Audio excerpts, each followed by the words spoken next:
ಚಂಪಾ ಚಮೇಲಿ ಏನ್ ಯಜಮಾನ್ರೆ? ನಮ್ಮ ದೇವ್ರ ಕೊಟ್ಟ ತಂಗಿ ಇಲ್ಲಿ. ನಿಮ್ ತಂಗಿನೂ ತಂಗಿ ಗಂಡನು ಆಟ ಆಡ್ತಾ ಇದಾರೆ. ಎಲ್ಲಿ? ಅಲ್ಲಿ. ಇವ್ರಿಬ್ರಿಗೂ ಏನು ಬರಬಾರ್ದು ದೊಡ್ಡ ರೋಗ ಬಂದಿದೆ ಅಂತ ಈ ವಯಸ್ಸಿನಲ್ಲಿ ಮಕ್ಕಳ ಆಟ ಆಡ್ಕೊಂಡು ಕೂತಿದ್ದಾರೆ. ಈ ಮನೆಯಲ್ಲಿ ಯಾವ ವಯಸ್ಸಿನಲ್ಲಿ ಯಾವ ಆಟ ಆಡ್ಬೇಕು ಅನ್ನೋದು ಯಾರಿಗಾದ್ರೂ ಗೊತ್ತಿದ್ರೆ ತಾನೆ. ಆಡೋ ಮಕ್ಳಿಗೆ ಮದ್ವೆ ಮಾಡಿದ್ರೆ ಹೀಗೆ ಆಗೋದು. ಈಗೇನೋ ಅವ್ರಿಬ್ರು ಬುದ್ಧಿ ನೀವ್ ಹೇಳ್ತೀರಾ ಇಲ್ಲ ನಾನ್ ಹೇಳ? ನಾಲ್ಗೆ ಸ್ವಲ್ಪ ಉದ್ದ ಆಗ್ತಾ ಇದೆ. ನಾನು ಈ ಮನೆ ಯಜಮಾನ, ಸತ್ತಿಲ್ಲ, ಇನ್ನು ಬದುಕಿದ್ದೀನಿ. ನಾನು ಬುದ್ಧಿ ಹೇಳ್ತೀನಿ, ನೀನು ಒಳಗಡೆ ಹೋಗು.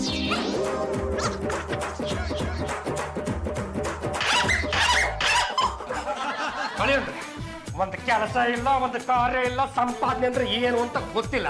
ಹೆಂಡತಿನ ಸಾಕಬೇಕಾದ ವಯಸ್ಸಿನಲ್ಲಿ ಹೆಂಡತಿ ಜೊತೆ ಬಾಲಾಟ ಆಡ್ಕೊಂಡು ಕೂತಿದ್ರಲ್ಲ, ನಿಮ್ಮ ಜನ್ಮಕ್ಕೆ ನಾಚಿಕೆ ಆಗದಂತೆ. ಬಾಬಾ, ನಾನು ಎಷ್ಟು ಕಂಪ್ನಿಗಳಿಗೆ ಇಂಟರ್ವ್ಯೂಗೆ ಹೋದೆ, ಯಾವನಾರು ಒಬ್ಬ ಕೆಲಸ ಕೊಟ್ಟ.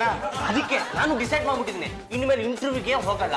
ಅವರೇ ಬಂದು ನನ್ನ ಯೋಗ್ಯತೆ ತಕ್ಕಂತ ಕೆಲಸ ಕೊಟ್ರೆ ಹೋಗ್ತೀನಿ, ಇಲ್ಲಾಂದ್ರೆ ಹೀಗೆ ಪೊಲೀಸ್ ಜೊತೆ ಬಾಲಾಡ್ಕೊಂಡು ಇದ್ಬಿಡ್ತೀನಿ.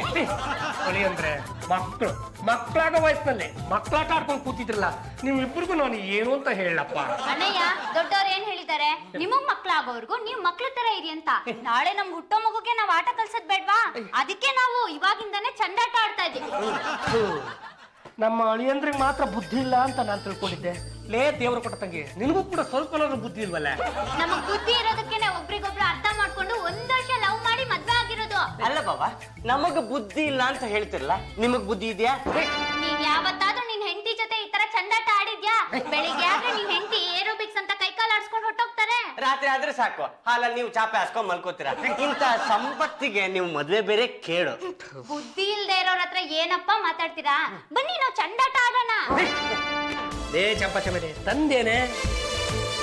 ಇದು ಪೆಟ್ರೋಲು, ಇದು ನೀರು, ಎರಡು ಸೇರ್ಸಿ ಏನ್ ಮಾಡ್ತೀರಾ? ತಣ್ಣಗಿರೋ ಜ್ಯೂಸ್ ಮಾಡ್ತೀನಿ, ಹೊಟ್ಟೆ ತುಂಬ ಕುಡ್ಕೊಂಡ್ಬಿಡು. ಹೊಟ್ಟೆಲಿರೋ ಹುಳೆಲ್ಲ ಹಂಗಂಗೆ ಸುತ್ತಬಿಡ್ಲಿ. ಲೇ ನಮ್ಮ ಅಳಿಯಂದ್ರ ಬುದ್ಧಿವಂತರ ಹೌದಲ್ಲ ಅಂತ ಚೆಕ್ ಮಾಡ್ತೀನಿ, ನೀನ್ ಸ್ವಲ್ಪ ಸುಮ್ಮನೆ ಬಿಡು. ಅಳಿಯಂದ್ರೆ ಬನ್ನಿಪ್ಪ ಇಲ್ಲಿ. ಏನ್ ಬಾಬಾ ಕರ್ತಿತ್ತು? ಬನ್ನಿಪ್ಪ, ಗಂಡಗಲಿ ಒಂಬಿಟ್ಟವ್ರಿಗೆ ತಾವು ಬುದ್ಧಿ ಇಲ್ಲ ಅಂತ ಚಾಲೆಂಜ್ ಹಾಕ್ಬಿಟ್ರಲ್ಲ, ಅದು ಬುದ್ಧಿ ಇದೆಯೋ ಅಂತ ಚೆಕ್ ಮಾಡೋಣ. ಬನ್ನಿ ಕೂತ್ಕೊಳ್ಳಿ. ಇನ್ನೂ ವಾಸನೆ ಬರ್ತಿದೆ. ಅದು ಪಾಟಲ್ಲಿ ಗಂಧದ ಮರ ಇದಕ್ಕಿದಂಗೆ ಬೆಳ್ಕೊಂಡ್ಬಿಟ್ಟಿದೆ, ಅದ್ರದ್ದೇ ವಾಸನೆ. ಹೌದಾ? ಅಳಿ ಅಂದ್ರೆ ಇದು ಪೆಟ್ರೋಲ್. ಓ, ಇದು ಪೆಟ್ರೋಲ್ದೇ ವಾಸನೆ ಅಂತ ಆಯ್ತು. ಅಣ್ಣಯ್ಯ, ನಮ್ಮ ಯಜಮಾನನ್ ಪೆಟ್ರೋಲ್ ಹಾಕ್ಸಿರ್ಬೇಡ. ತೆಪ್ಪಗೆ ನಿಂತ್ಕೊಳ್ಳೆ. ಈ ಅಯೋಗ್ಯನ್ ಸುಡೋದಕ್ಕೆ ನಾನು ಯಾಕೆ ಪೆಟ್ರೋಲ್ ಖರ್ಚು ಮಾಡ್ಲಿ? ಅಳಿ ಅಂದ್ರೆ ಸರಿಯಾಗಿ ಕೇಳಿಸ್ಕೊಳ್ಳಿ. ಇದು ಪೆಟ್ರೋಲ್, ಇದು ನೀರು, ಇವು ಎರಡರಿಂದನು ಏನು ಉಪಯೋಗ ಅಂತ ಹೇಳಿ. ಪೆಟ್ರೋಲ್ ಹಾಕಿದ್ರೆ ಗಾಡಿ ನಿಂತ ಜಾಗದಿಂದ ಮುಂದಕ್ಕೆ ಹೋಗುತ್ತೆ. ನೀರು ಹಾಕಿದ್ರೆ ಗಾಡಿ ಮುಂದಕ್ಕೆ ಹೋಗೋ ಬದಲು ನಿಂತ ಜಾಗದಲ್ಲೇ ನಿಲ್ಲುತ್ತೆ. ಅಳಿ ಅಂದ್ರೆ ಈ ಪೆಟ್ರೋಲ್ ಮತ್ತು ನೀರು ಇವು ಎರಡರಲ್ಲಿ ಯಾವುದು ಭಾರ? ಪೆಟ್ರೋಲೇ ಭಾರ. ಅದು ಹೇಗೆ ಹೇಳ್ಬಿಡ್ತೀರ ಅಳಿ ಅಂದ್ರೆ? ತಿಂಗಳು 3 ರೂಪಾಯಿ ದುಬಾರಿ ಆಗ್ತಿದೆ ಅಂದ್ಮೇಲೆ ಪೆಟ್ರೋಲೇ ಭಾರ. ಗುಡ್, ಇದನ್ನೂ ಒಪ್ಪಿಕೊಳ್ಳೋಣ. ಈಗ ಅಳಿ ಅಂದ್ರೆ ಅಂತಿಮ ಪ್ರಶ್ನೆ, ಇವು ಎರಡನ್ನು ಒಂದರೊಳಗೊಂದು ಮಿಕ್ಸ್ ಮಾಡಿಬಿಡ್ತೀನಿ. ಆಗ ಯಾವುದು ಕೆಳಗಡೆ ಇರುತ್ತೆ, ಯಾವುದು ಮೇಲ್ಭಾಗಕ್ಕೆ ಬರುತ್ತೆ? ಅಂತ ಪ್ರಶ್ನೆ ಕೇಳ್ತೀರ ಬಾಬಾ? ಪೆಟ್ರೋಲ್ ಭಾರ ಆದ್ಮೇಲೆ ಪೆಟ್ರೋಲ್ ಕೆಳಗಡೆ ಇರುತ್ತೆ, ನೀರ್ ಮೇಲಿರುತ್ತೆ. ಇಷ್ಟು ಕರೆಕ್ಟ್ ಆಗಿ ಹೇಗಪ್ಪ ಹೇಳ್ತೀರಾ? ಈಗ ಬಾವಿ ಆಗಿದ್ರೆ ಮೊದಲು ಸಿಗೋದು ನೀರು, ಆ ಬಾವಿ ನೀರು ಆಗಿದ್ರೆ ಸಿಗೋದು ಪೆಟ್ರೋಲು. ಅದರಿಂದ ಗೊತ್ತಾಗುತ್ತೆ ಪೆಟ್ರೋಲ್ ಕೆಳಗಡೆ ಇರುತ್ತೆ ಅಂತ. ಬಾಬಾ, ಓಪನ್ ಚಾಲೆಂಜ್, ಪೆಟ್ರೋಲ್ ಕೆಳಗಿರುತ್ತೆ, ಚೆಕ್ ಮಾಡಿ ನೋಡಿ. ಚಂಪಚಮನೆ ಹೋಗಿ ಮತ್ತೊಂದು ಗ್ಲಾಸ್ ತಗೊಂಡು ಬಾ. ನೋಡಿ ಅಂದ್ರೆ ಇದು ಖಾಲಿ ಗ್ಲಾಸ್, ಹೆಚ್ಚಿಗೆ ಏನು ಇಲ್ಲ, ಏನೇನು ಇಲ್ಲ. ಈ ಖಾಲಿ ಲೋಟಕ್ಕೆ ನಾನೀಗ ಪೆಟ್ರೋಲ್ ಸುರಿತೀನಿ.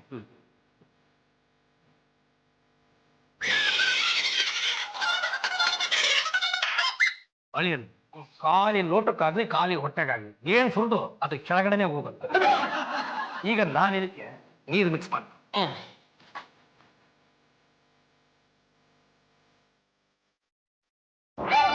ಇದೇನಪ್ಪ ಪೆಟ್ರೋಲ್ ಮೇಲೆ ಬಂದ್ಬಿಡ್ತು? ಪೆಟ್ರೋಲ್ ರೇಟ್ ಇಳಿದೋಗ್ಬಿಟ್ಟಿದೆ. ಇಳಿದಿರೋದು ಪೆಟ್ರೋಲ್ ರೇಟ್ ಅಲ್ಲ ಕಣ, ನಿಮ್ಮಿಬ್ಬರ ಬುದ್ಧಿಮಟ್ಟ. ನಾನು ಚಾಪೆ ಮೇಲಾದ್ರೂ ಬಿದ್ಕೋತೀನಿ, ಇಲ್ಲ ಶರ್ಟ್ ಬಿಚ್ಬಿಟ್ಟು ಬರೀ ನೆಲದ ಮೇಲೆ ಮಲ್ಕೋತೀನಿ. ಅದನ್ನ ಕಟ್ಕೊಂಡು ನಿನಗೆ ಏನು ನನಗೆ ಬುದ್ಧಿ ಇಲ್ವಾ? ಈಗ ತಮಗೆ ಅದೆಷ್ಟು ಬುದ್ಧಿ ಇದೆ ಅಂತ ಸಾರ್ವಜನಿಕರ ಮುಂದೆ ಪ್ರದರ್ಶನ ಆಯ್ತಲ್ಲ. ಇನ್ನೊಂದು ಸಲ ನನ್ನ ಕಣ್ಣು ಮುಂದೆ ಏನಾದ್ರೂ ಬಾಲಾಟ ಆಡೋದು, ನಿಮ್ಮ ಬುದ್ಧಿವಂತಿಕೆನ ಪ್ರದರ್ಶನ ಮಾಡೋದಕ್ಕೆ ಅಂತ ಬಂದ್ರೆ ಪೆಟ್ರೋಲ್ ಹೋಗ್ಬಿಟ್ಟು ಸುಟ್ಟಾಕ್ಬಿಡ್ತೀನಿ ನಡಿಯ ನೀನು. ಏನಪ್ಪ ಕೆಲಸದವ್ರ ಮುಂದೆ ನಮ್ಮ ಅಣ್ಣ ಎಷ್ಟೊಂದು ಅವಮಾನ ಮಾಡ್ಬಿಟ್ಟ. ಹೇಗಾದ್ರೂ ಮಾಡಿ ನಾವೇ ಬುದ್ಧಿವಂತರು, ನಿಮ್ಮ ಅಣ್ಣನೇ ದಡ್ಡ ಅಂತ ಪ್ರೂವ್ ಮಾಡಿ ತೋರಿಸ್ಬೇಕು. ಅದ್ ಹೇಗ್ ಮಾಡ್ತೀರಪ್ಪ? ಏನು ಯಜಮಾನ್ರೆ, ನಿಮ್ಗೋಸ್ಕರ ಕೆನೆ ಕಾಫಿ ತಂದ್ರಿ, ನೀ ತಗೊಳ್ಳಿ. Thank you. ಎಲ್ಲ ನೀವು ಅಕ್ಕ? ಎದುರುಗಡೆ ನಾನು ಇರ್ಬೇಕಾದ್ರೆ ಇನ್ನೊಬ್ರ ಬಗ್ಗೆ ಕೇಳ್ತಿರಲ್ಲ, ನಿಮ್ಗೆ ನಾಚಿಕೆಗಲ್ಲ? ಬಾಯ್ ಬೇಗ ಹಿಡ್ದು ಮಾತಾಡು. ಚಂಪ ಚಂಬಲಿ ನನ್ನ ಜಾಜಿ ಚಂಬಲ್ದಿನಿ, ನಿನಗೆ ಇನ್ನೊಬ್ರು ಆಗ್ಬಿಟ್ರು. ಹೋಗು, ಕಾಫಿ ಕೊಟ್ಟು ಜಾಜಿ ತಾನೆ, ತೆಪ್ಪಗೆ ಹೋಗು. ಅಣ್ಣಯ್ಯ, ಅವ ನೀನ್ ಹೇಳಿದ್ದು ಕರೆಕ್ಟ್. ನಮ್ಮ ಯಜಮಾನ್ರಿಗೆ ಒಂದ್ ಸ್ವಲ್ಪನೂ ಬುದ್ಧಿ ಇಲ್ಲ. ಬಾಬಾ ನೀವ್ ಹೇಳಿದ್ ಕರೆಕ್ಟ್, ಬೊಲ್ಲಿಗೆ ಒಂದ್ ಸ್ವಲ್ಪನೂ ಬುದ್ಧಿ ಇಲ್ಲ. ಬೇಷ್ ಕಂಡ್ರು. ಈಗ್ಲಾದ್ರೂ ನಿಮ್ಮಿಬ್ಬರಿಗೂ ಗೊತ್ತಾಯ್ತು ತಾನೆ ನಿಮ್ಮಿಬ್ರಿಗೂ ಬುದ್ಧಿ ಇಲ್ಲ ಅಂತ. ಬಾಬಾ ನಾವು ಮಾಡಿದ ತಪ್ಪು ಅಂತ ನಮ್ ಗರ್ವಾಗಿ ಈ ತಪ್ಪು ಕಾಣಿಕೆನ ನಿಮ್ಗೆ ಕೊಡ್ತಾ ಇದೀವಿ. ಏನಪ್ಪ ಅದು? ವಾಚ್ ಬಾವಾ. ಅಯ್ಯೋ ಶಿವನೇ, ನಿಮ್ಮಿಬ್ಬರ ಹತ್ರ ತಡಕಾಡಿದ್ರು ₹1 ದುಡ್ಡು ಹುಟ್ಟಲ್ಲ. ಆ ವಾಚ್ ಎಲ್ಲಿಂದ ಕಟ್ಕೊಂಡ್ ಕಟ್ಕೊಂಡ್ಬಂದಿದ್ದಲ್ಲ, ಇದು ಗಿಫ್ಟ್ ಆಗಿ ಸಿಕ್ಕಿದ್ದು. ಅಯ್ಯೋ ಶಿವನೇ, ಅದು ಏನ್ ತಗೊಂಡ್ರಿ ಅಂತ ನಿಮಗೆ ಈ ವಾಚ್ ನ ಗಿಫ್ಟ್ ಅಂತ ಕೊಟ್ರಪ್ಪ? ಒಂದ್ ಬಾಲ್ ತಗೊಂಡ್ವಿ, ಅದು ಗಿಫ್ಟ್ ಆಗಿ ಸಿಕ್ಕಿದ್ದು. ಬಾಬಾ ಇದು ಯಾವಾಗ್ಲೂ ನಿಮ್ ಕೈಯಲ್ಲೇ ಇರ್ಬೇಕು. ಯಾಕಳಿ ಅಂದ್ರೆ ಇದು ನನ್ನ ಪ್ರಾಣ ಇದ್ದಾಗೆ. ಆಯ್ತಪ್ಪ, ವಾಚ್ ಬೇರೆ ಕೊಟ್ಬಿಟ್ಟಿದ್ದೀರಾ. ನಿಮ್ಮಿಬ್ರು ಈ ಋಣವನ್ನ ನಾನು ಹೇಗಪ್ಪ ತೀರಿಸ್ಲಿ? ಅಣ್ಣಯ್ಯ, ನನ್ನ 5 ಕೋಟಿ ಆಸ್ತಿ ಜೊತೆಗೆ ಇನ್ನೊಂದ್ ಕೋಟಿ ಸೇರ್ಸ್ ಕೊಟ್ಬಿಡು. ನನಗೆ ಸ್ವಲ್ಪ ಕೆಲಸ ಇದೆ, ಆಸ್ತಿ ಕೊಡೋದು ಬಿಡೋದಂತ ಆಮೇಲೆ ತೀರ್ಮಾನ ಮಾಡಿ ಹೇಳ್ತೀನಿ. ಅಲ್ಲೋ ನಾವು ಬಂದ್ ಕೆಲಸ ಮುಗೀತು, ನಡಿ ಹೋಗೋಣ. ಅಲ್ಲೂ ಇದನ್ನ ರಿಸೀವರ್ ಅಂತಾರೆ. ನಿಮ್ಮ ಅಣ್ಣ ಎಲ್ಲೇ ಮಾತಾಡ್ಲಿ, ಏನೇ ಮಾತಾಡ್ಲಿ, ಯಾರ ಜೊತೆನಾರು ಮಾತಾಡ್ಲಿ, ಈ ರಿಸೀವರ್ ಮುಖಾಂತರ ನಾವು ಅದನ್ನ ಕೇಳಿಸ್ಕೋಬಹುದು. ಅದ್ ಹೇಗ್ ಕೇಳ್ಸುತ್ತಪ್ಪ? ನಿಮ್ಮ ಅಣ್ಣನ ಕೈ ಕೆಟ್ಟಿರೋದು ಸಾಮಾನ್ಯವಾದ ವಾಚಲ್ಲ, ಟ್ರಾನ್ಸ್ಮಿಟರ್ ವಾಚು. ಏನ್ ಮಾತಾಡ್ತಾರೆ ಕೇಳಿಸ್ಕೊಳ್ಳ. ಪಾಂಡುರಂಗ ಅವ್ರೆ, ನಿಮ್ ಜೊತೆ ಮಾತಾಡ್ತಾ ಇದ್ರೆ ನನ್ಗೆ ಇಷ್ಟು ಸಂತೋಷ ಆಗತ್ತೆ ಗೊತ್ತಾ? ನನಗೂ ಅಷ್ಟೇ ರೇಷ್ಮೆ. ಹೇಗೂ ನನ್ನ ಹೆಂಡತಿ ಊರಿನಲ್ಲಿಲ್ಲ, ಇದೇ ಸಂದರ್ಭನ ಉಪಯೋಗಿಸ್ಕೊಂಡು ಬೀದಿ ಸುತ್ತಾಕ್ಬಿಡೋಣ. ನೀವ್ ನನ್ಗೊಂದ್ ಸೈಟ್ ಕೊಡಿಸ್ತೀನಿ ಅಂತ ಹೇಳಿದ್ರಿ, ಕೊಡ್ಸ್ಲೇ ಇಲ್ಲ. ಅದು ನಾನು ಸುಮಾರು ಕಡೆ ಹುಡುಕ್ತಾ ಇದ್ದೀನಿ. ಯಾವ್ದನ ಒಂದು ಕಡೆ ತುಂಬಾ ಕಡಿಮೆ ಬೆಲೆಗೆ ಸಿಕ್ಬಿಡ್ತು ಅಂದ್ರೆ ಅದನ್ನ ನಿನ್ನ ಹೆಸರಿಗೆ ಮಾಡಿಸ್ಕೊಟ್ಬಿಡ್ತೀನಿ ನನ್ನ ಚಿನ್ನ. ಪಾಂಡುರಂಗ ಅವ್ರೆ, ಮದ್ವೆ ಆಗಿದ್ರು ನೀವಿನ್ನು ರೊಮ್ಯಾಂಟಿಕ್ ಪ್ಲೇ ಬಾಯ್ ತರನೇ ಆಡ್ತೀರಾ. ಅಲ್ಲ ನೋಡು ರೇಷ್ಮಾ, ನಾನು ಹೀಗೆ ಹೇಳ್ತೀನಿ ಅಂತ ನೀನು ಯಾವುದೇ ಕಾರಣಕ್ಕೂ ಬೇಜಾರು ಮಾಡ್ಕೋಬಾರ್ದು. ನಾನು ನೀನು ಒಂದ್ಸಲ ಮಾತಾಡಬೇಕು ಅಂತ ಆಚೆ ಬಂದ ಮೇಲೆ ಯಾವುದೇ ಕಾರಣಕ್ಕೂ ಈ ಬಿಸ್ನೆಸ್ ಬಗ್ಗೆ ಮಾತಾಡೋದಕ್ಕೆ ಹೋಗ್ಬಾರ್ದು. ನಾನು ನೋಡಿ ಈಗ ನಿನ್ನ ಸೌಂದರ್ಯ ನೋಡ್ಕೊಂಡು ಹಾಗೆ ಮೈ ಮರ್ತು ಬಿಟ್ಟಿದ್ದೀನಿ, ಏನು ಮಾತಾಡಬೇಕು ಅಂತ ಗೊತ್ತಾಗ್ತಾ ಇಲ್ಲ. ನಿಜವಾಗ್ಲೂ ನಮ್ಮ ತಾಯಣೆಗಳು. ಅದು ರೇಷ್ಮಾ, ಇಷ್ಟು ದಿವಸ ಆದ್ರೂ ನೀನು ಯಾಕಿನ್ನು ಮದುವೆ ಆಗಿಲ್ಲ? ಏನ್ ಮಾಡ್ಲಿ, ನನ್ನ ಹತ್ರ ಆಸ್ತಿ ಅಂತಸ್ತು ಒಡವೆ ಎಲ್ಲ ಇದೆ, ಆದ್ರೆ ನಿಮ್ ತರ ಒಳ್ಳೆ ಹುಡ್ಗನೇ ಸಿಕ್ಕಿಲ್ವಲ್ಲ ಇನ್ನು. Just miss. ಅದು ರೇಷ್ಮಾ, ಒಂದು 5 ವರ್ಷ ಮೊದಲು ನೀನು ನನಗೇನಾದ್ರೂ ಸಿಕ್ಬಿಟ್ಟಿದ್ರೆ ನಾನು ನಿನಗೆ ಅವತ್ತೇ ತಾಳಿ ಕಟ್ಬಿಡ್ತಾ ಇದ್ದೆ. ಯಾವ ಜನ್ಮದ ಗ್ರಾಚಾರನೋ ಏನೋ ಆ ಜಾಜಿ ಜಂಬಲ್ದಿನಿ ಅಂತ ಹೇಳ್ತಿ ನನಗೆ ಗಂಟು ಬಿತ್ತು. ಅಲ್ಲ, ನಿಮ್ ಗಂಡುಗಲಿ ವಂಶದಲ್ಲಿ 5 ಜನನ ಮದ್ವೆ ಆಗೋ ಅವಕಾಶ ಇದೆಯಲ್ಲ? ಅವಕಾಶ ಏನೋ ಇದೆ, ಆದ್ರೆ ಒಂದು ಮದುವೆ ಆಗಿ ಇಷ್ಟೆಲ್ಲ ತಟ್ಟಾಡ್ತಾ ಇದ್ದೀನಿ. ಇನ್ನೊಂದು 2-3 ಮದುವೆ ಆಗ್ಬಿಟ್ರೆ ನಾನು ಇನ್ಯಾವ ಮಟ್ಟ ಮುಟ್ತೀನಿ ಅನ್ನೋ ಏಕಮಾತ್ರ ಕಾರಣಕ್ಕೆ ಸುಮ್ಮನೆ ಇದ್ದೀನಿ. ಅಲ್ಲ ಹಾಗಂತ ನನಗೆ ಈ ಹುಡುಗಿರಿಗೆ ಮಾತ್ರ ಬರ ಇಲ್ಲಪ್ಪ.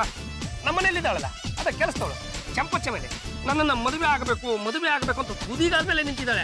ಇನ್ನೊಂದೆರಡಷ್ಟೊಳಗೆ ನಾನು ಏನಾದ್ರೂ ಅವಳನ್ನ ಮದುವೆ ಆಗ್ಲಿಲ್ಲ ಅಂದ್ರೆ ಅವಳೇ ನನಗೆ ತಾಳಿ ಕಟ್ಬಿಡ್ತಾಳೆ. ಬಿಟ್ಟಾಕೋ ರೇಷ್ಮಾ, ಈಗ ಅವ್ರ ಬಗ್ಗೆ ಇವ್ರ ಬಗ್ಗೆ ಮಾತಾಡ್ಕೊಂಡು ಸುಮ್ಮನೆ ಯಾಕೆ ಕಾಲಹರಣ ಮಾಡೋದು? ಈಗ ಹೇಳು, ನಾನು ನೀನು ಎಲ್ಲಿಗೆ ಹೋಗೋಣ? ಹೋಟ್ಲಿಗೆ ಹೋಗೋಣ. ಬರ್ರಿ ಹೋಟೆಲ್ಗೇನು, ಯಾವ್ದಾನ ರೆಸಾರ್ಟ್ಸ್ ಹೋಗೋಣ. ಇರೋ ಈಗಲೇ ರೂಮ್ ಬುಕ್ ಮಾಡ್ಬಿಡ್ತೀನಿ. ಹೋಟ್ಲಿಗೆ ಹೋಗೋಣ. ಅಲ್ಲಿ ನೀವು ನಂಗೆ ಏನ್ ಕೊಡಿಸ್ತೀರಾ ಹೇಳಿ? ಏನ್ ಬೇಕು ಹೇಳಿ ನಿನಗೆ? ಮಸಾಲೆ ದೋಸೆ ತಿಂತೀಯಾ? ತಿನ್ನಿಸ್ತೀನಿ. ಐಸ್ ಕ್ರೀಮ್ ತಿಂತೀಯಾ? ತಿನ್ನಿಸ್ತೀನಿ. ಆದ್ರೆ ಅವೆರಡನ್ನು ತಿಂದಾದ್ಮೇಲೆ ನಿನ್ನ ಪಾಡಿ ನೀನು ಬಾಯಿ ಹೇಳ್ಬಿಟ್ಟು ಮನೆಗೆ ಹೋಗ, ಮತ್ತೆ ನಾನು ಹಿಂದೆ ಬರ್ಬೇಕು. ಯಾವ್ದಾದ್ರು ಮಾಡ್ಬೋದು, ಅಲ್ಲಿ ಕೂತ್ಕೊಂಡು ಯಾವ್ದಾನ ಒಂದು ಹಿಂದಿ ಸಿನಿಮಾ ನೋಡ್ಬಿಡೋಣ. ಆಮೇಲೆ ಬೇಕಾದ್ರೆ ನಿನ್ನ ಪಾಡಿ ನೀನು ನಿಮ್ಮನೆಗೆ ಹೋಗು, ನನ್ನ ಪಾಡಿ ನಾನು ನಮ್ಮ ಮನೆಗೆ ಬರ್ತೀನಿ. ಸರಿ, ಇವತ್ತು ಇಡೀ ದಿನ ನಾನು ನಿಮ್ ಜೊತೆನೆ ಕಾಲ ಕಳಿತೀನಿ. ಆದ್ರೆ ನೀವ್ ನನಗೆ ಸೈಟ್ ಕೊಡ್ಸ್ಬೇಕಷ್ಟೇ. ಗೊತ್ತ ತಾನೆ ನಾನು ಯಾರು ಅಂತ? ಗಂಡಗಲಿ ವಂಶದ ಕಟ್ಟ ಕಡೆ ಎತ್ಕೊಂಡು ಪಾಂಡುರಂಗ ಗಂಡಗಲಿ. ಎಡಗೈ ಎತ್ತಿದ್ರು ವೀರಕೇಸರಿ, ಬಲಗೈ ಎತ್ತಿದ್ರು ವೀರ ಮದಕರಿ. ಒಂದು ಸಲ ಮಾತು ಕೊಟ್ಟೆ ಅಂದ್ರೆ ಕೊಟ್ಟಂಗೇನೆ. ಎಲ್ಲ ಕಡೆ ಜಾಗ ಹುಡುಕ್ ನೋಡ್ತೀನಿ, ಎಲ್ಲೂ ಸಿಕ್ಲಿಲ್ವಾ ನನ್ನ ಮನೆನೆ ನಿನಗೆ ಬರ್ಕೊಟ್ಬಿಡ್ತೀನಿ. ಅಲ್ಲೂ ಇನ್ ಮೇಲೆ ನಿಮ್ಮ ಅಣ್ಣಂಗೆ ಕಾದಿದೆ. ಚಂಪಾ, ಯಾನು ಕಾಯ್ತಾ ಇದೀಯೇ? ನಮ್ಮ ಯಜಮಾನ್ರಿನ್ನ ಬಂದಿಲ್ವಲ್ಲ, ಅವ್ರಿಗೆ ಕಾಯ್ತಾ ಇದ್ದೀನಿ. ಕಾಯ್ತಾ ಇದೆ ನಿಂತಿದ್ಯೋ ಇಲ್ಲ ಅಡುಗೆ ಏನಾದ್ರೂ ಮಾಡಿ ಬಂದಿದ್ಯೋ? ಮಾಡ್ದಿದ್ರೆ ನೀವ್ ಬಿಡ್ಬೇಕಲ್ಲ, ಎಲ್ಲದನ್ನು ಮಾಡಿ ಇಟ್ಟಿದ್ದೀನಿ. ಯಜಮಾನ್ರು ಬೆಳಿಗ್ಗೆ ಹೊರಗಡೆ ಹೋಗ್ಬೇಕಾದ್ರೆ ಊಟಕ್ಕೆ ಬರ್ತೀನೋ ಇಲ್ವೋ ಅಂತ ಹೇಳ್ಬೇಕು ತಾನೆ? ನಮ್ಮ ಅಣ್ಣಂಗೋಸ್ಕರ ಯಾರು ಕಾಯಕ್ ಬೇಕಾಗಿಲ್ಲ, ಅವ್ನು ಹೊರಗಡೆನೆ ತಿನ್ಕೊಂಡ್ ಬರ್ತಾನೆ. ಅದೇ ನೀನ್ ಹೇಗ್ ಹೇಳ್ತೀಯಾ? ಏನು ಎಲ್ರು ನನ್ಗೋಸ್ಕರನೇ ಕಾಯ್ತಾ ಇರೋಂಗಿದೆ. ಏನು ಯಜಮಾನ್ರೆ, ನಾನ್ ನಿಮಗ್ ಬೆಳಗ್ಗೆಯಿಂದ ಫೋನ್ ಮಾಡ್ತಾ ಇದೀನಿ. ನಿಮ್ ಮೊಬೈಲ್ ನ ಸ್ವಿಚ್ ಆಫ್ ಮಾಡ್ಕೊಂಡು ಕೂತಿದ್ರಲ್ಲ, ಇದು ಸರಿನಾ? ಗೊತ್ತು ತಾನೆ ನಾವ್ ಯಾರು ಅಂತ. ಅದೆತ್ತಿದ್ರದು ನಾವೇನು ಕಾಂಜಿ ಪಿಂಜಿ ಬಿಸ್ನೆಸ್ ಮಾಡ್ತಾ ಇದೀವಿ ಅನ್ಕೊಂಡ್ಬಿಟ್ಟಿದೀವೋ. Real estate business. ಮೀಟಿಂಗ್ ಅಲ್ಲಿ ಇರ್ತೀವಿ, ಹಂಗಾಗಿ ಫೋನನ್ನು ಸ್ವಿಚ್ ಆಫ್ ಮಾಡಿರ್ತೀವಿ. ಏನೀಗ ಈ ಮನೆಯಲ್ಲಿ ನಿಮ್ಗೋಸ್ಕರ ಒಂದ್ ಜೀವ ಕಾಯ್ತಾ ಇದೆ ಅನ್ನೋದು ಗೊತ್ತಾಗಲ್ವಾ? ನೀನು ನನ್ನ ದಿಕ್ಕು ತಪ್ಪಿಸ್ಬೇಡ. ಮಗನೇ, ಯಾರ ಜೊತೆ ಮೀಟಿಂಗ್ ಇತ್ತು? ಅದು ಮಾತೃಶ್ರೀ ರಂಗಮ್ಮನವ್ರೆ, ಒಂದು 8 ಜನ ಫಾರಿನರ್ಸು ನಾನು ನೋಡ್ಕೊಂಡು ಪಾಪ ಅಲ್ಲಿಂದ ಇಲ್ಲಿಗೆ ಬಂದ್ಬಿಟ್ಟಿದ್ದಾರೆ. ಹಾಗಾಗಿ ಅವ್ರ ಜೊತೆ ಮೀಟಿಂಗ್ ನಲ್ಲಿ ಇದ್ದೆ. ಮತ್ತೆ ಯಾವ ಫಾರಿನರ್ಸು ಇಲ್ಲ, ಯಾವ ಕೆಂಪು ಕೋತಿನೂ ಇಲ್ಲ. ನಿಮ್ ಮಗ ಸುಳ್ಳು ಹೇಳ್ತಾ ಇದಾರೆ. ಮುಚ್ಚಲ ಬಾಯಿ ಕತ್ತೆ ಪಡ್ವಾ. ಏನು ನಾನು ಸುಳ್ಳನ್ನು ಹೇಳ್ತಾ ಇದ್ದೀನಿ? ಹೌದು ಬಾಬಾ, ನಾನು ಈ ಕ್ಯಾಪನ್ನ ಹಿಂಗ್ ಹಾಕೊಂಡು ಈ ಸ್ಟಿಕ್ ನ ನಿಮ್ ಮೂತಿ ಮುಂದೆ ಹಿಂಗ್ ಆಡ್ಸಿದ್ರೆ ನೀವೆಲ್ಲೆಲ್ಲಿ ಹೋಗಿದ್ರಿ, ಏನೇನ್ ಮಾಡಿದ್ರಿ ಅಂತ ಹಂಗಂಗೆ ಹೇಳ್ಬಿಡ್ತೀನಿ. ಓ, ಮಾನ್ಯ ಉದಯ್ ಜಾದಗರ್ ಅವರು, ಬನ್ನಿಪ್ಪ ಮುಂದೆ ಬನ್ನಿ. ಅದು ಏನು ಹೇಳ್ತಿರೋ ಹೇಳ್ಬಿಡಿ. ನೀವು ಮನೆಯಿಂದ ಆಚೆ ಹೋದ ತಕ್ಷಣ ಒಂದು ಹುಡುಗಿನ ಭೇಟಿ ಮಾಡಿದ್ರಿ. ಆ ಹುಡುಗಿ ಹೆಸರು ರಾ ಅಕ್ಷರದಿಂದ ಶುರುವಾಗುತ್ತೆ. ಏನು ರಕ್ಷಿತನೋ, ರಮ್ಯನೋ, ಇಲ್ಲ ರಾಧಿಕಾನಪ್ಪ? ಅಲ್ಲ, ರೇಷ್ಮಾ. ಏನಪ್ಪ ಆ ಹುಡುಗಿ ಯಾಕೆ ನಮ್ಮಣ್ಣನ್ ಗಂಡ್ ಬಿದ್ಲು? ಆ ಹುಡುಗಿಗೆ ಒಂದು ಸೈಟ್ ಕೊಡಿಸ್ತೀನಿ ಅಂತ ಹೇಳಿದಾರೆ. ಅಷ್ಟೇ ಅಲ್ಲ, ಇಬ್ರು ಹೋಟ್ಲಿಗೆ ಹೋಗಿ ಮಸಾಲ ದೋಸೆ ತಿಂದು ಐಸ್ ಕ್ರೀಮು ತಿಂದು ಮಾಲ್ಗೆ ಹೋಗಿ ಸಿನಿಮಾನು ನೋಡ್ಕೊಂಡ್ ಬರೋ ಅಷ್ಟೊತ್ತಿಗೆ ಇಷ್ಟೊತ್ತಾಯ್ತು ಅಲ್ವಾ ಬಾವಾ? ಏನು ಯಜಮಾನ್ರೆ, ನಾನು ಇಲ್ಲಿ ನಿಮ್ಗೋಸ್ಕರ ಚಿತ್ರಾನ್ನ ಮಾಡ್ಕೊಂಡು ಕಾಯ್ತಾ ಇದ್ದೆ, ನೀವು ಹೋಟ್ಲಿಗೆ ಹೋಗಿ ತಿನ್ಕೊಂಡ್ ಬಂದಿದ್ದೀರಲ್ಲ, ಇದು ಸರಿನಾ? ಸ್ವಲ್ಪ ತೆಪ್ಪಗಿರ. ಮೊದಲೇ ಹೇಳಿ ಕೇಳಿ ಹುಟ್ಟು ಸುಳ್ಳುಗಾರ. ಎಲ್ಲ ಸುಳ್ಳು ಹೇಳ್ತಿದ್ದಾನೆ ಅಷ್ಟೇ. ನಾನ್ ಸುಳ್ಳು ಹೇಳ್ತಿದ್ರೋ ನೀವು ಸುಳ್ಳು ಹೇಳ್ತಿದ್ರು ಅಂತ ಈಗ ಗೊತ್ತಾಗುತ್ತೆ. ಬಲ್ಲು, ಆ ರೇಷ್ಮೆಗೆ ಫೋನ್ ಮಾಡ್ಕೊಡ್ತೀನಿ, ಸ್ಪೀಕರ್ ಆನ್ ಮಾಡ್ಕೊಂಡು ಮಾತಾಡೋ, ಎಲ್ರಿಗೂ ಗೊತ್ತಾಗ್ಲಿ. ಹಲೋ, ರೇಷ್ಮಾ ಅವರಾ? ಹೌದು, ನೀವ್ಯಾರು ಮಾತಾಡ್ತಿರೋದು? ನಾನು ಪಲ್ಲು ಅಂತ ಪಾಂಡುರಂಗ ಗಂಡುಗಲಿ ಅವ್ರ ತಂಗಿ ಮಾತಾಡ್ತಾ ಇರೋದು. ನಮ್ಮಣ್ಣ ನಿಮ್ ಜೊತೆ ಸೈಟ್ ವಿಷಯ ಮಾತಾಡೋದಕ್ ಬಂದಿದ್ನಂತೆ. ಹೌದು, ಬಂದಿದ್ರು. ಆಮೇಲೆ ನೀವು ನಮ್ಮಣ್ಣನ ಜೊತೆ ಹೋಟ್ಲಿಗೆ ಹೋದ್ರಂತೆ, ಮಸಾಲ ದೋಸೆ ತಿಂದ್ರಂತೆ, ಐಸ್ ಕ್ರೀಮು ತಿಂದ್ರಂತೆ. ಆಮೇಲೆ ನಮ್ಮಣ್ಣನ ಜೊತೆ ಮಾಲ್ಗೆ ಹೋಗಿ ಸಿನಿಮಾನು ನೋಡಿದ್ರಂತೆ. ಹೌದೌದು, ಹೋಗಿದ್ವಿ.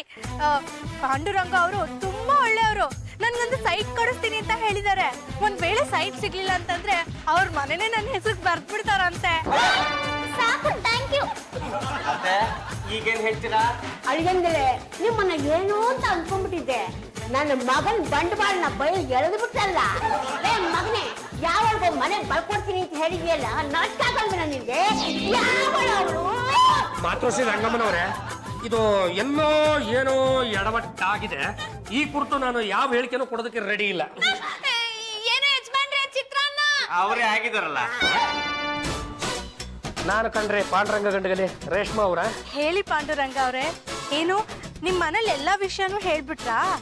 ಎಲ್ಲ ವಿಷಯ ನಾವಾಗ ನಾವು ಹೇಳ್ಕೊಳ್ಳೋದಕ್ಕೆ ನಮ್ಗೆ ಹುಚ್ಚನಾಗಿ ಕಡ್ದಿದ್ದೆ ನೋಡಿ. ನಿಮ್ಗೆ ಸ್ವಲ್ಪನಾದ್ರೂ ಬುದ್ಧಿ ಇದೆಯೇನ್ರಿ? ನಾನು ನಿಮ್ಮ ಜೊತೆಗೆ ಬಂದಿದ್ದು, ಐಸ್ ಕ್ರೀಮ್ ತಿಂದಿದ್ದು, ಮಸಾಲ ದೋಸೆ ತಿಂದಿದ್ದು, ಸಿನಿಮಾಗೆ ಹೋಗಿದ್ದು, ಎಲ್ಲ ವಿಷಯನೂ ನಮ್ಮ ಮನೆಯವ್ರ ಹತ್ರ ಬಾಯಿ ಬಿಟ್ಬಿಟ್ಟಿದ್ರಲ್ಲ ರೀ ನೀವು. ನಿಮ್ಮಂಥವ್ರಿಗೆ ನಾನು ಕಡಿಮೆ ರೇಟಿಗೆ ಸೈಟ್ ಕೊಡಿಸ್ಬೇಕಾ? ಸೈಟ್ ಎಲ್ಲ ಕಂಡ್ರಿ, ಅರ್ಧ ಅಡಿ ಏನು ಬಂತು, 1 ಇಂಚ್ ನೆಲನೂ ನಿಮಗೆ ಕೊಡ್ತಾರ. ಇಡ್ರಿ ಫೋನು.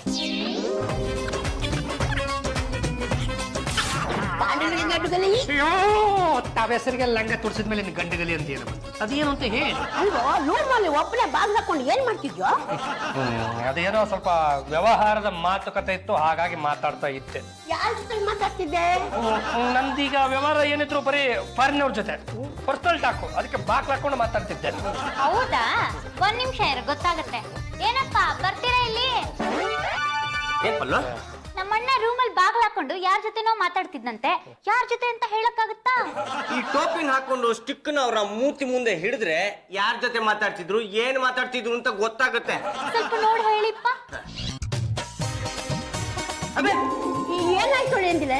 ಆ ರೇಷ್ಮನಿಗೆ ಫೋನ್ ಮಾಡಿ, ನಾನ್ ನಿನ್ ಜೊತೆ ಸುತ್ತಾಡಿದ್ದು, ಐಸ್ ಕ್ರೀಮ್ ತಿಂದಿದ್ದು, ಮಸಾಲ ದೋಸೆ ತಿಂದಿದ್ದನ್ನ ನಮ್ಮ ಮನೆಯವ್ರಿಗೆ ನಾನು ಹೇಳೇ ಇಲ್ಲ, ನೀನ್ ಯಾಕೆ ಹೇಳ್ದೆ ಅಂತ ಬಾಯ್ಗೆ ಬಂದಂಗ್ ಬೈತಾ ಇದ್ರು.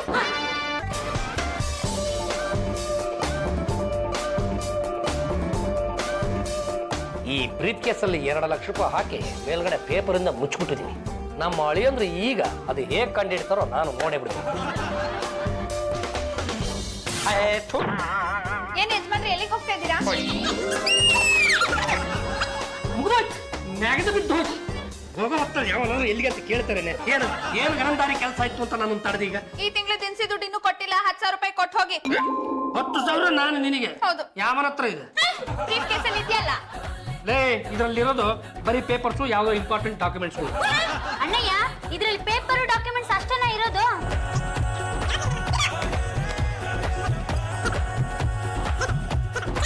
ಏನಪ್ಪ ಒಂದ್ ನಿಮಿಷ ಬರ್ತೀರಾ ಇಲ್ಲಿ? ಏನ್ ಫುಲ್ಲು? ಏನು ಇಲ್ಲಪ್ಪ, ಆ ಟೋಪಿನ ತಮ್ಮ ತಲೆ ಮೇಲೆ ಹಾಕೊಂಡು ನಿಮ್ಮ ಕೈಲಿರೋ ಗಡ್ಡಿನ ನಮ್ಮ ಮೂತಿ ಮುಂದೆ ಆಡಿಸ್ಬಿಟ್ಟು ನಮ್ಮ ಈ ಬ್ರೀಫ್ ಕೇಸಲ್ಲಿ ಏನಿದೆ ಅಂತ ಹೇಳ್ತಿರೋ. ಈ ಬ್ರೀಫ್ ಕೇಸಲ್ಲಿ 2 ಲಕ್ಷ ರೂಪಾಯಿ ಕ್ಯಾಶ್ ಇದೆ. ಈಗ ತಾನೇ ನೋಡ್ದೆ ಅದ್ರಲ್ಲಿ ಪೇಪರ್ ಮಾತ್ರ ಇತ್ತು. ಆ ಪೇಪರ್ ಲಕ್ಕಿತ್ ಬಿಸಾಕು 2 ಲಕ್ಷ ರೂಪಾಯಿ ಕ್ಯಾಶ್ ಸಿಗುತ್ತೆ. ಲೇ ಚಂಪಾ ನಮ್ಮ ಅಣ್ಣನ ಹಿಡ್ಕೊಳೆ. ನಾನು ನಿಮ್ಮ ಮನೆಗೆ ಹಿಡ್ಕೊಳ್ಳೋದ. ನಾನೇ ಹೇಳ್ತೀನಿ ಹಿಡ್ಕೊಳೆ. ನನ್ನ ಮಗನೇ ಯಾಕೋ ಇಷ್ಟೊಂದು ಸುಳ್ಳು ಕಲ್ಸ್ಬಿಟ್ಟೆ? ಫುಲ್ಲು ನಿಮ್ಮ ಅಣ್ಣ ಸುಳ್ಳು ಹೇಳಿದ ತಪ್ಪಿಗೆ ಅದರಲ್ಲಿ 1 ಲಕ್ಷ ರೂಪಾಯಿ ತಗೋ. ದಿನಸಿ ಖರ್ಚಿಗೆ ಅಂತ 10,000 ರೂಪಾಯಿ ಚಂಪು ಕೊಟ್ಬಿಟ್ಟು ಇನ್ ಮಿಕ್ಕಿದ ನಾವು 3 ಜನ ಹಂಚ್ಕೊಬಿಡೋಣ. ಅದು ಯಾರಿಗೋ ಕೊಡಬೇಕಾದ ದುಡ್ಡನ್ನ ತಂದು ಬ್ರೀಫ್ ಕೇಸಲ್ಲಿ ಇಟ್ಟಿದ್ರೆ ಮನೆ ಮಂದಿ ಎಲ್ಲ 1 ಲಕ್ಷ ರೂಪಾಯಿ ತಗೊಂಡು ಹಂಚ್ಕೊಂಡ್ಬಿಟ್ರಲ್ಲ, ನಾಳೆ ಅವ್ರಿಗೆ ತಗೊಂಡೋಗಿ ಕೊಡ್ಬೇಕು. ಎಲ್ಲಿಂದಪ್ಪ ಹೊಂದಿಸ್ಲಿ? ಬೇರೆ ದಾರಿನೇ ಇಲ್ಲ. ನಮ್ಮ ಮಾತೃಶ್ರೀ ರಂಗಮ್ಮನವ್ರ ಹತ್ರ ಇರೋ ಒಡವೆಗಳನ್ನೆಲ್ಲ ಕದ್ಬಿಟ್ಟು ಅದನ್ನ ಹೀರಾಲಾಲ್ ಸೇಟು ಹತ್ರ ಅಡ ಇಟ್ಬಿಟ್ರೆ ದರಿದ್ರಕ್ಕೆ ಅವನು 2 ಲಕ್ಷ ರೂಪಾಯಿ ಕೊಡ್ತಾನೆ. ಅದೇ ಥರದ ಡೂಪ್ಲಿಕೇಟ್ ಒಡವೆ ತಂದು ಆ ಜಾಗಕ್ಕೆ ಸೇರಿಸ್ಬಿಟ್ರೆ ನಾನು ಬಚಾವಾಗ್ಬಿಡ್ತೀನಿ. ಮೊದಲು ಈ ಕೆಲಸ ಮಾಡ್ತೀನಿ.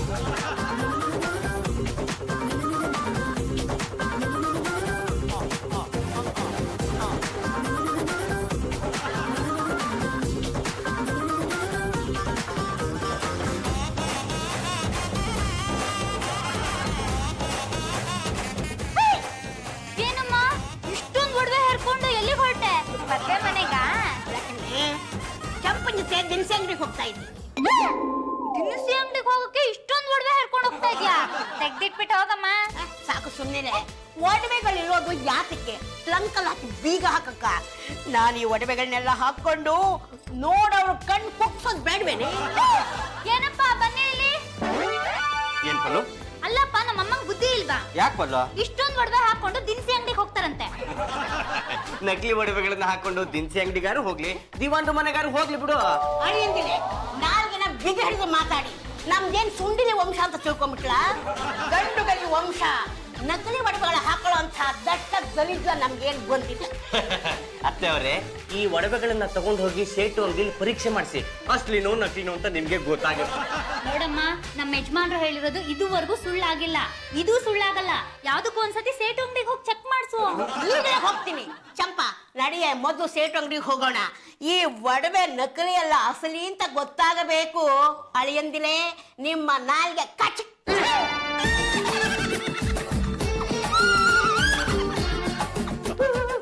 ಯಾಕಮ್ಮ ಅಳ್ತಿದ್ಯಾ? ಅಂತದ್ ಏನಾಯ್ತು? ಅತ್ತೆ ಮೈ ಮೇಲಿರೋ ಒಡವೆಗಳೆಲ್ಲ ನಕಲಿ ಅಂತ ಸೇಟು ಹೇಳ್ಬಿಟ್ಟ. ಅದ್ಮೇಲೆ ನಮ್ಮ ಯಜಮಾನ್ರು ಹೇಳಿದ್ ನಿಜ ಅಂತ ಆಯ್ತು. ನಿಮ್ಮಪ್ಪ ಪ್ರೀತಿಯಿಂದ ಕೊಡಿಸಿದ ಒಡವೆಗಳು ನಕಲಿ ಹೇಗಾಯ್ತು ಅಂತಾನೆ ಗೊತ್ತಿಲ್ವಲ್ಲೇ? ಅಪ್ಪ ನಕಲಿ ಒಡವೆನೆ ಕೊಡ್ತಿದ್ರೆ ತೆಗಮೆಗೆಲ್ಲರೂ ಬಿಟ್ಟ ಅಂದ್ರೆ ಬಾಯಲ್ಲಿರೋ ಹಲ್ಲೆಲ್ಲ ಉದ್ರೋಗ್ತದೆ. ನಾನು ಎಷ್ಟೋ ಸಲ ಸೇಟು ಅಂಗಡಿಲಿ ಈ ಒಡವೆನ ಇಟ್ಟು ದುಡ್ಡು ತಗೊಂಡ್ ಬಂದಿದ್ದೀನಿ.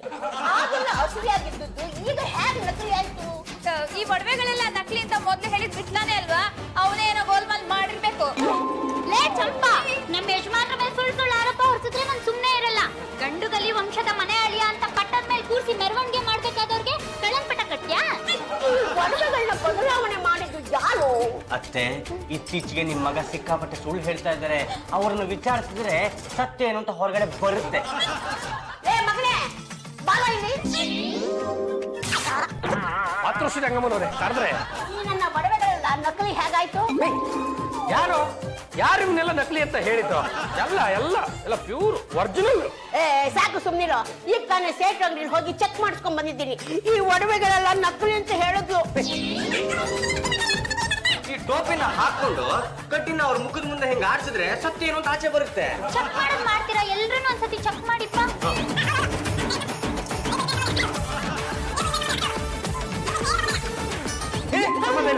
ಏನಾಯ್ತಪ್ಪ? ಮೊನ್ನೆ ರಾತ್ರಿ ಭಾವ ನಿಮ್ಮ ರೂಮಿಗೆ ಬಂದು ಅಸಲಿ ಒಡವೆಗಳನ್ನೆಲ್ಲ ಕದ್ದು ಅದೇ ರೀತಿಯ ನಕಲಿ ಒಡವೆಗಳನ್ನೆಲ್ಲ ಅಲ್ಲಿಟ್ಟು ಅಸಲಿ ಒಡವೆಗಳನ್ನ ಹೀರಾಲಾಲ್ ಎಂಬುವ ಸೇಟುವಿಗೆ 2 ಲಕ್ಷ ರೂಪಾಯಿಗೆ ಅಡವಿಟ್ಟಿದ್ದಾರೆ. ಸುಳ್ಳು ಮಗಳ್ತಾ ಇದ್ದಾರೆ. ತಾಯಿ ಮಗನ ಸಂಬಂಧ ಮುರಿಬೇಕು ಅಂತ ನೋಡಿದ್ರೆ ನಾನು ನಿನ್ನ ಹಲ್ಲನ್ನು ಮುರಿದು ಬಿಡ್ತೀನಿ ಅಷ್ಟೇ. ನಾನು ಸುಳ್ಳು ಹೇಳ್ತಿದ್ದೀನಿ ಅಂತಂದ್ರೆ ಈಗಲೇ ಹೀರಾಲಾಲ್ ಸೇಟುಗೆ ಫೋನ್ ಮಾಡಿ ಸತ್ಯ ಅಂತ ನಿಮ್ಗೆ ಗೊತ್ತಾಗುತ್ತೆ.